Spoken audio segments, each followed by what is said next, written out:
Greetings to all of you. Today we have gathered here to celebrate Gandhi Jayanti. I, Vanshika, along with my friends Sachi and Simra are here to present a short speech on life of Gandhi. Let's look into it. Hi everyone, my name is Simra Mariam. I'm from Bangalore International School and today I'm going to talk about Mahatma Gandhi.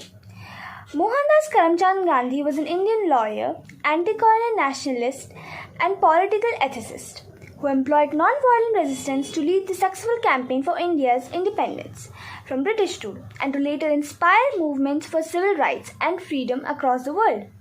The honorific title Mahatma, which meant great soul in Sanskrit, was first applied to him in 1940. In South Africa, is now used throughout the world.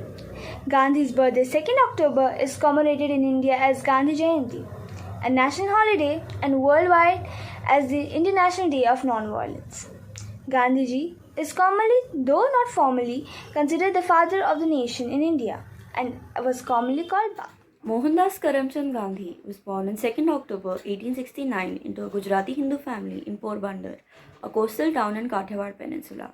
At age 9, Gandhi entered the local school in Rajkot, near his home. He studied the rudiments of arithmetic, history, the Gujarati language, and geography. At age 11, he joined the high school in Rajkot, the Alfred Nobel School. He was an average student and had won some prizes. Gandhi was trained in law at the Inner Temple, London, and was called to the bar at age 22 in June 1891. After 2 uncertain years in India, where he was unable to start a successful law practice, he moved to South Africa in 1893 to represent the Indian merchant in a lawsuit. He went on to live in South Africa for 21 years. It was there that Gandhi had raised the family and first employed non-violent resistance in a campaign for civil rights. In 1915, at age 45, he returned to India and soon set about organizing peasants, farmers, and urban laborers to protest against the excessive land rights and discrimination. Gandhi's contribution in Indian freedom struggle. Gandhi's first major achievement came in 1917 with the Champaran agitation in Bihar. The Champaran agitation pitted the local peasantry against largely Anglo-Indian plantation owners who were backed by the local administration. With his book Hind Swaraj in 1909, Gandhi declared that British rule was established in India with the cooperation of Indians and had survived only because of this cooperation. If Indians refused to cooperate, British rule would collapse and Swaraj would come.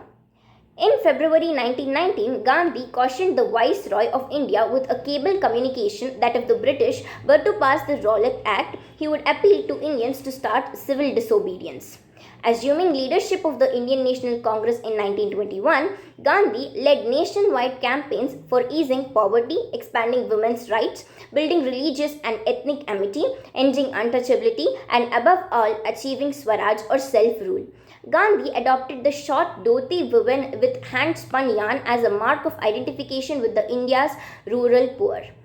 He began to live in self-sufficient residential community, to eat simple food and undertake long fasts as a means of both introspection and political protest. Bringing anti-colonial nationalism to the common Indians, Gandhi led them in challenging the British imposed salt tax with the 400-kilometer Dandi March in 1930 and in calling for the British to quit India in 1942. He was imprisoned many times and for many years in both South Africa and India. Gandhi's vision of an independent India was based on religious pluralism, which was challenged in the early 1940s by a Muslim nationalism which demanded a separate state for Muslims within the British India. In August 1947, British granted independence, but the British India was divided into two dominions, a Hindu majority India and a Muslim majority Pakistan. As many displaced Hindus, Muslims, and Sikhs made their way to the new lands, religious violence broke out, especially in Punjab and Bengal. Abstaining from the official celebrations of independence, Gandhi visited the affected areas attempting to alleviate the distress. In the months that followed, he undertook several hunger strikes to stop the religious violence. The last of these began in Delhi on 12 January 1948, when he was 78 years old. And it also had an indirect goal of pressurizing the government to pay out some cash assets owed to Pakistan.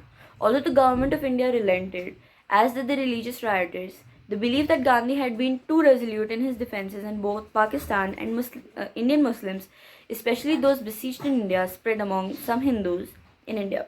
Among these was Nathuram Godse, a militant Hindu nationalist from Western India who assassinated Gandhi by firing 3 bullets into his chest at an interfaith prayer meeting in Delhi on 30th January Beliefs 1940. and books of M.K. Gandhi.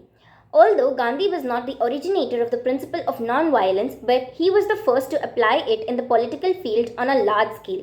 The concept of non-violence or ahimsa has a long history in Indian religious thought and is considered the highest dharma and a precept to be observed towards all living beings at all times in all respects in action, words and thought. Gandhi explains his philosophy and ideas about ahimsa as a political means in his autobiography, The Story of My Experiments with Truth.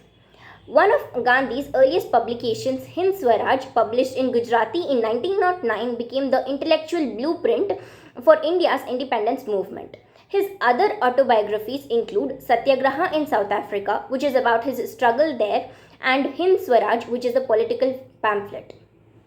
There were also some famous slogans given by Mahatma Gandhi. Karo ya maro, do or die.